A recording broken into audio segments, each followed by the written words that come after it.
بسم اللہ الرحمن الرحیم۔ السلام علیکم ناظرین، آج کی ویڈیو میں آپ کے ساتھ شیئر کروں گی کہ حضرت موسیٰ علیہ السلام نے حضرت اسرائیل علیہ السلام کو تھپڑ کیوں مارا۔ حضرت ابو ہریرہ رضی اللہ تعالیٰ عنہ فرماتے ہیں کہ موت کے فرشتے کو حضرت موسیٰ علیہ السلام کی طرف انسانی صورت میں بھیجا گیا۔ جب وہ فرشتہ آیا تو موسیٰ علیہ السلام نے اسے تھپڑ مار کر اس کی آنکھ پھوڑ دی۔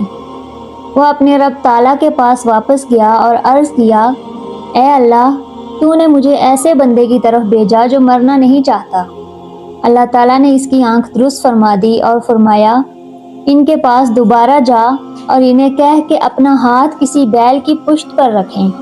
انہیں ہر بال کے عوض جو ان کے ہاتھ کے نیچے آئے گا 1 سال زندگی ملے گی۔ اس ساری کارروائی کے بعد موسیٰ علیہ السلام نے کہا، اے میرے رب، پھر کیا ہوگا؟ فرمایا، پھر موت۔ انہوں نے کہا، پھر ابھی ٹھیک ہے، لیکن انہوں نے اللہ تعالیٰ سے یہ دعا کی کہ مجھے ایک پتھر پھینکنے کے فاصلے تک مقدس سرزمین کے قریب کر دیا جائے۔ رسول صلی اللہ علیہ وآلہ وسلم نے فرمایا، اگر میں وہاں ہوتا تو تمہیں راستے کی ایک جانب سرخ رنگ کے ٹیلے کے نیچے ان کی قبر دکھاتا۔